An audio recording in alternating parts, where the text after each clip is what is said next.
your money. Personal Finance Workshop on Mutual Funds on December 7th and 8th. Register now. Hi hello నమస్తే welcome back to iDream Media. ఈరోజు మనతో ఉన్నారు certified financial planner అయిన మాధవిరెడ్డి గారు. So ప్రతి ఒక్కరికి కూడా ఎమోషనల్గా ఒక సొంత ఇల్లు ఉండాలనే కళ ఉంటుంది 100%. బట్ ఇది ఒక ట్రాప్లా మారిపోయి ఈ ఊబిలో మీరు ఇరుక్కుపోతున్నారా, లేకపోతే ఇలా ఇల్లు కొనాలి అనే ఒక ఎమోషనల్ పెయిన్తో ఉండిపోయారా, మీరు తెలుసుకోవాల్సిన ముఖ్యమైన పాయింట్స్ అనేవి ఈరోజు ఎపిసోడ్ డిస్కస్ చేద్దాం. Hi ma'am. హలో అండి. Ma'am, as a certified financial ప్లానర్గా, ఓవరాల్ ఇన్వెస్టర్స్గా అండ్ మీకంటూ ఒక ఇల్లు కొనుక్కోవాలనే ఆప్షన్ వస్తే ప్రతి ఒక్కరికి డ్రీమ్ ఉంటుంది. సో ఇది ఎవరెవరికి ట్రాప్గా మారుతుంది, ఎవరెవరికి బూన్గా మారుతుంది? ఈఎంఐల విధానంలో ఒక బ్యాంక్కి మనం ఖైదీలా మారిపోతున్నామా? డెఫినెట్లీ అండి. దీనిపై మీ స్పందన? డెఫినెట్లీ అండి. అప్పట్లో మేము అంత సీరియస్గా చెప్పేవాళ్ళం కాదు. కొంత సార్ కొనుక్కోండి సార్, మరి మీరు ఎప్పటి నుంచో ఇల్లు కొనుక్కోవాలని మీ డ్రీమ్ కాబట్టి. అలానే ఫ్యామిలీ నుంచి కూడా ప్రెషర్ అనేది వస్తుంది.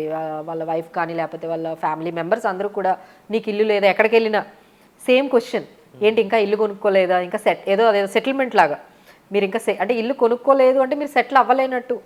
ఆ విధంగా society use to give a pressure. మీరు ఎక్కడికి వెళ్తున్నా ఆ ప్రెషర్ అనేది వస్తుంది. ఆ తర్వాత పీర్ కంపారిజన్ ఉంటుంది కదా, అది మెయిన్. వాళ్ళు కొనుక్కున్నారు, వీళ్ళు కొనుక్కున్నారు, మీరు ఇంకా కొనుక్కోలేదేంటి, ఇట్లా కంపారిజన్స్. ఈ ప్రెషర్లో తీసుకుంటున్నారండి డెసిషన్స్. అంటే వాళ్ళకి ఎఫోర్డబిలిటీ లేకపోయినా, వాళ్ళకి అంత ఇష్టం లేకపోయినా, because of this peer pressure కానీ, లేకపోతే వాళ్ళు ఎక్స్ప్లెయిన్ చేయలేకపోవడం వల్ల, అంటే ఇది కొనడం వల్ల ఇలాంటి కాంప్లికేషన్స్ వస్తాయి అనేది వాళ్ళు ఎక్స్ప్లెయిన్ చేయకపోవడం వల్ల కూడా ఇలాంటి ఊబిలోకి వెళ్ళిపోతున్నారు. సో ఇప్పుడు ఈ ఎపిసోడ్ కానీ మీరు విన్నట్లయితే definitely you can explain better మీ పొజిషన్ని. అప్పుడే వద్దు. సో ఇలాంటివి మనం కొన్ని ఇక్కడ ఎగ్జాంపుల్స్ తీసుకుందామండి. సో ఇక్కడ మనం 3 ఆప్షన్స్ చెప్దాము. అసలు హోమ్ లోన్కి వెళ్ళొచ్చు, వెళ్ళిన తర్వాత వచ్చే కాన్సిక్వెన్సెస్, అసలు హోమ్ లోన్ లేకుండా మనం కంప్లీట్గా ఇన్వెస్ట్మెంట్సే చేసుకోవచ్చు. థర్డ్ ఆప్షన్ కూడా ఉందండి, అంటే హోమ్ లోన్ ప్లస్ ఎస్ఐపి కూడా చేసుకుంటే. రెండు కాంబినేషన్, ఒకవైపు హోమ్ లోన్ కడుతున్నారు, ఒకవైపు కొంత ఎస్ఐపి కూడా 10% ఆఫ్ హోమ్ లోన్ ఏదైతే ఈఎంఐ కడుతున్నారో అలా చేయడం వల్ల మనకు వచ్చే బెనిఫిట్ ఏంటి, ఈ 3 కూడా మనం ఆప్షన్స్ అయితే చూద్దాము. సో ఇక్కడైతే ఫస్ట్ మనం అర్థం చేసుకోవాల్సింది బిఫోర్ కోవిడ్, ఆఫ్టర్ కోవిడ్ అని మాట్లాడుకోవాలండి. బిఫోర్ కోవిడ్ ఎట్లా ఉండేదంటే మనకి 2 బెడ్రూమ్ ఫ్లాట్స్ అన్నీ కూడా 40 lakhs ఆ రేంజ్లో మీకు కావాల్సిన చోట దొరికేవి. సో ఇంట్రెస్ట్ రేట్స్ కూడా అప్పట్లో 6-7%కి అంత ఎఫోర్డబిలిటీ అనేది ఉండేదండి. Then at the time we use to encourage the people. Sir real ఎస్టేట్లో కూడా మీరు ఉండాలి, మీకు కూడా ఇల్లు ఉండాలి కాబట్టి అని మేము ఎంకరేజ్ చేసేవాళ్ళం. ఇప్పుడైతే అసలు ఎంకరేజ్ అనేది కొంచెం మేము కూడా ఆలోచించి చేయాల్సి వస్తుందండి. ఎందుకంటే ఇప్పుడు ప్రతిదీ 70-80 lakhs హైదరాబాద్లో ఎస్పెషల్లీ. ఇప్పుడు వైజాగ్ అక్కడ మీరు విజయవాడ ఏ ప్లేసెస్కి వెళ్ళిపోయినా మీకు డబుల్ బెడ్రూమ్ ఫ్లాట్ అంటే 70 lakhs 60 lakhs ప్రైమ్ లొకాలిటీలో అయితే మీకు అయిపోయింది. అది ఒకటైతే, ఇంకొకటి ఏంటంటే ఇంట్రెస్ట్ రేట్స్. అప్పుడైతే మనకి 6-7% ఉండేవి, ఇప్పుడు 9-10% వరకు, 9.5% వరకు వెళ్ళాయండి.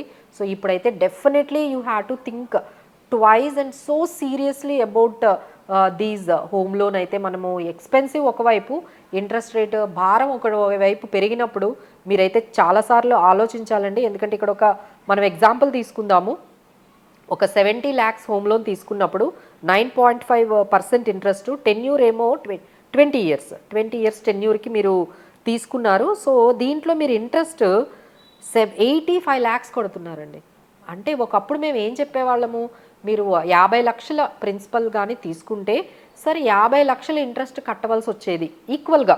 మీరు ఎంతైతే ప్రిన్సిపల్ కట్టారో దానికి ఈక్వలెంట్గా ఇంట్రెస్ట్ కట్టేవాళ్ళు. ఇప్పుడు అలా కాదండి, ప్రిన్సిపల్కి మించి మనం ఇంట్రెస్ట్ కడుతున్నాం. అంటే బ్యాంక్ వాళ్ళు మనకి ఒక 50 లక్షలు ఇస్తే వాళ్ళు 1 కోటి రూపాయలు కట్టే పరిస్థితి వస్తుంది విత్ ఇంట్రెస్ట్. అంటే ఇంట్రెస్ట్ ఓన్లీ ఒక 1 crore కట్టాల్సి వచ్చే సిచ్యువేషన్ వస్తుంది. దానికి చాలా రీజన్స్ ఉన్నాయండి. అంటే చాలామంది ఏం చేస్తున్నారంటే, అంటే ఈఎంఐ ఎప్పుడైతే మీరు 20 years అంటున్నారో 84,000 90,000 అవుతుంది 70 lakhsకి.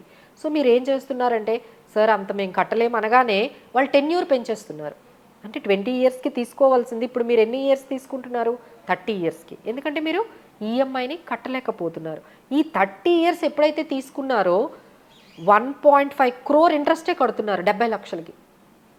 So double కడుతున్నారండి. సో ఈ విషయాన్ని అయితే అందరూ గమనించాలి. ఎంత టెన్యూర్ అయితే మీరు పెంచుకుంటూ వెళ్ళిపోతారో, వాళ్ళు ఏముందండి బ్యాంక్ వాళ్ళు బాగానే ఎక్స్ప్లెయిన్ చేస్తారు, సార్ 25 ఇయర్స్ తీసుకోండి, 30 ఇయర్స్ తీసుకోండి, మీకు ఈఎంఐ ఇంతే పడుతుంది, బట్ దాని మీద ఇంట్రెస్ట్ ఎంత కడుతున్నాం అనేది చాలా గమనించుకోవాలండి. సో ఇక్కడ వచ్చిన మన ఎగ్జాంపుల్లో 20 ఇయర్స్కి తీసుకుంటే 70 లక్షల ప్రిన్సిపల్కి మీరు 85 లక్షలు ఇంట్రెస్ట్ కడుతున్నారు. అదే మీరు 30 ఇయర్స్కి తీసుకుంటే 70 లక్షల ప్రిన్సిపల్కి 1.5 crore ఇంట్రెస్ట్ కడుతున్నారు. See the difference. ఎప్పుడైతే మీరు 30 ఇయర్స్కి తీసుకున్నారో ఇంట్రెస్ట్ మనం డబల్ కట్టేస్తున్నామండి. సో ఒక్కసారి అయితే మీరు గమనించాలి. సో దీనికైతే మా దగ్గర చాలా సొల్యూషన్స్ ఉన్నాయి. ఫస్ట్ సొల్యూషన్ ఏంటంటే ప్రీపేమెంట్ చేస్తూ ఉండాలండి. ఇనిషియల్ 10 ఇయర్స్ 15 ఇయర్స్లో మనం ఏం చేయాలంటే, మీ దగ్గర ఒక బోనస్ వచ్చింది, ఒక 1 lakh వచ్చింది, ప్రీపేమెంట్ కట్టేయండి. లేదు ఎక్కడి నుంచో కొంత మనీ వచ్చింది, ప్రీపేమెంట్ కట్టండి. ఇలా మీరు కనీసం ఒక 7 లక్షలన్నా మీరు ప్రీపేమెంట్ చేయగలిగితే మీ టెన్యూర్ దాదాపుగా ఒక 68 months తగ్గిపోతుంది. Okay.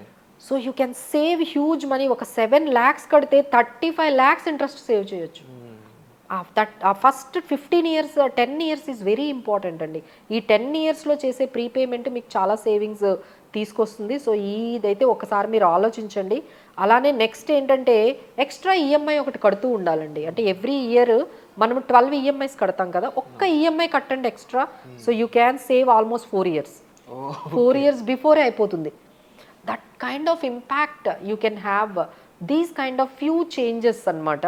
And third and best ఏంటంటే, మేడం నేను ఇవన్నీ చెయ్యలేను అంటే మీరు ఇంకోటి ఏం చేయాలి అంటే, మీకు 84,000 మనం ఇక్కడే తీసుకున్నాము అంటే 70 lakhs ప్రిన్సిపల్కి 9.5% ఇంట్రెస్ట్ 30 ఇయర్స్కి తీసుకున్నట్లయితే మీ ఈఎంఐ 84,000 అండి. 84,000 మీద 10% అంటే 8,400. ఈ 8,400 10% కానీ మీరు ఎక్కడైనా ఎస్ఐపి చేస్తే 30 ఇయర్స్కి అది 2.5 crores అవుతుంది. టోటల్ స్వీప్ ఆఫ్ చేసేయచ్చు, టోటల్గా కట్ అయ్యొచ్చు. సో మీరు ఏదైతే ఈ భారం అయితే ఏదైతే ఫీల్ అవుతున్నారో, అమ్మాయి నేను ఒక ఇల్లు లేదు అనే భయం బాధ కొంచెం అది మీరు తగ్గించుకోవచ్చు.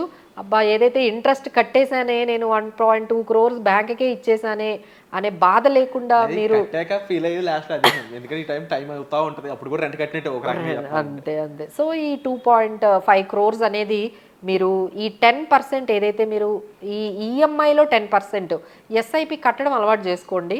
ఆ టెన్యూర్ వరకు కడుతూ ఉండండి. సో ఇంట్రెస్ట్ ఏదైతే వాళ్ళకి కట్టారో బ్యాంక్ వాళ్ళకి దానికి ఈక్వల్ కన్నా ఎక్కువగానే మీరు మీకు కార్పస్ అనేది క్రియేట్ అవుతుంది. So you feel like okay మనం అక్కడ వాళ్ళకి ఇంట్రెస్ట్ కట్టినా మనం ఒక కార్పస్ అయితే క్రియేట్ చేసుకున్నాము అనే ఫీలింగ్ వస్తుంది. సో మన దగ్గర అయితే చాలా ఆప్షన్స్ అయితే చెప్పాము. ప్రీపేమెంట్ చేస్తూ ఉండండి, లేదా ఎక్స్ట్రా ఈఎంఐ కట్టండి, లేదు ఈక్వలెంట్ 10% ఈఎంఐకి ఎస్ఐపి చేయండి. సో ఏదో ఒకటి అయితే చేయండి. అసలు ఇవన్నీ మా వల్ల కాదు అంటే better not to go. Affordability లేకుండా అయితే మాత్రం ఎవరో ప్రెజర్ పెట్టారు, వాళ్ళు అడిగారు, వీళ్ళు అడిగారు, ఇంట్లో వాళ్ళు ప్రెజర్ పెడుతున్నారనే హోమ్ లోన్ డెసిషన్స్ అయితే తీసుకోకండి. యూ కెన్ సీ ఎందుకంటే 30 ఇయర్స్ తర్వాత ఆ ఫ్లాట్ ఎట్లా ఉంటుందండి, what is the value of the flat after 30 years. అప్పటి వరకు మీరు ఓనర్ కూడా కాదు అసలు, మీరు అసలు కాదు, మీరు దాన్ని నమ్మగలరా, మీరు ఏమైనా ఓనరా కాదు కదా. సో ద బ్యాంక్ దగ్గరే ఉంటారు ఓనర్షిప్ అంతా, మీరు జస్ట్ అందులో ఉంటున్నారు ఈఎంఐ కట్టేసి, but everything is on the under the ownership of the bank. So మీరు ఓనర్ కూడా కాదు. సో అలాంటి ఫీలింగ్ ఏం పెట్టుకోకుండా హ్యాపీగా రెంట్కు ఉండండి. ఆ అమౌంట్ పెట్టి చక్కగా రిటైర్మెంట్ ప్లానింగ్ కానీ లేకపోతే మీ పిల్లల హైయర్ ఎడ్యుకేషన్ చూడండి. So that would be given. So అలా ఎస్ఐపి చేసుకున్నారనుకోండి, ఇలా 2-3 crores ఉందంటే మీరు జస్ట్ ఒక మంచి రిటైర్మెంట్కి ఓ మంచి ఇల్లు కూడా కొనుక్కోవచ్చు ఎట్ ద టైమ్ ఆఫ్ అలా ఉంటుందండి. So any how this is very costliest decision అండి, ఇల్లు కొనుక్కోవడము, ఇల్లు రెంట్. ఒకరికి 50 లక్షలు మనం ఊరికే ఇస్తున్నాం అనే థాటే చాలా భయంకరంగా ఉంది. That's true. సో ఇలాంటి డెసిషన్స్ తీసుకునేటప్పుడు అయితే ఒక ఫైనాన్షియల్ ప్లానర్తో కూర్చొని నిజంగా మన బడ్జెట్ మనకి సపోర్ట్ చేస్తుందా, మన రిటైర్మెంట్ ప్లానింగ్, మన kids higher education is the priority అండి. మేము ఎప్పుడైనా హౌస్ అనేది 3rd ప్రయారిటీ. ఫస్ట్ ప్రయారిటీ మీ రిటైర్మెంట్ ప్లానింగ్, సెకండ్ ప్రయారిటీ మీ పిల్లల హైయర్ ఎడ్యుకేషన్, 3rd ప్రయారిటీ అనేది మీ హౌస్. మీరు దాన్ని ఎప్పుడైతే ముందుకు తీసుకెళ్లారో ఈ 2 కంప్లీట్ అవ్వవు. You cannot achieve your financial freedom. ఎప్పటికీ మీరు ఒక ఖైదీలాగే ఉండాల్సి వస్తుంది లైఫ్ లాంగ్. సో ఇలాంటివన్నీ కూడా మీరు ఏది ప్రయారిటీ అనేది తెలుసుకోవాలన్నా సో పర్సనలైజ్డ్ గైడెన్స్ అయితే మీకు కావాలి అండి. సో ఇవన్నీ మేము చెప్పేవన్నీ కూడా జనరలైజ్ స్టేట్మెంట్స్. ఎప్పుడైతే మీరు front of the financial planner కూర్చుంటారో అప్పుడైతే మేము ఇంకా బెటర్ సొల్యూషన్ మీ సిచ్యువేషన్ తగ్గట్టుగా ఇవ్వగలము. So better you approach a financial planner before taking any these kind of costliest decision of the life of taking home loan for 20 years 30 years. So Madhavi Reddy గారు చెప్పిన విధంగా చూసుకున్నట్లయితే ఒక రాంగ్ డెసిషన్ మీ life time మొత్తాన్ని cover చేస్తుంది. ఒకరికి చెప్పాలంటే జైలు ఖైదీ లాగే అని చెప్పొచ్చు. ఎందుకంటే లిటరలీ పేయింగ్ ఎవ్రీ మంత్ ఒక సెర్టెన్ డెట్ అనేది అంత ఈజీ కాదు. ఆ ఈఎంఐని ఒక పెద్ద డెట్ లాగే ఉంటుంది మీకు. బట్ ఇన్స్టెడ్ ఆఫ్ దట్ ఒక రెంట్ కొనడం లేదా ఆల్టర్నేటివ్స్ ఎమోషనల్ సైడ్ వెళ్ళిపోయి మీరు ఫైనాన్షియల్గా ఇబ్బంది పడడం అనేది not the right idea right no. ఎందుకంటే ఇన్ఫ్లేషన్ అనేది ఏ విధంగా మారిపోతుంది, ఎలాంటి హెచ్చరికలు తీసుకొస్తుంది అనేది ఎవరికి తెలియదు రైట్ నో. మార్కెట్స్ కానీ ఇన్వెస్ట్మెంట్ ఆప్షన్స్ కానీ ఏది కూడా స్టెబిలిటీ అనేది చాలా తక్కువ ఉంది వీటన్నిటిలో. ఇలాంటి టైంలో అన్నెసరీగా ఇలాంటి ఖర్చు చేసి బుక్ అయిపోవడం కంటే కూడా ఒక రైట్ ప్రొఫెషనల్ని అడిగి ఒక రైట్ ఫైనాన్షియల్ ప్లానర్కి రీచ్ అయ్యి మీ సిచ్యువేషన్ ఎలా ఉంది, మీ అర్నింగ్ క్యాపబిలిటీస్ ఎలా ఉన్నాయి, వాటిని మీరు ఇంకెంత పెంచుకోవచ్చు. సో ఇలా వీటన్నిటిని ప్లాన్ చేసుకోవడానికి మీరు ఒక రైట్ సర్టిఫైడ్ ఫైనాన్షియల్ ప్లానర్ని కలవడం ద్వారా మీరు కంప్లీట్ మీ ఫైనాన్షియల్ అంటే సెల్ఫ్ మొత్తాన్ని క్లియర్ చేసుకోవచ్చు. సో దానికి సంబంధించి డిస్ప్లే అవుతున్న నెంబర్స్ కాల్ చేసి మీరు మ్యామ్తో మాట్లాడవచ్చు. Thank you so much. Thank you.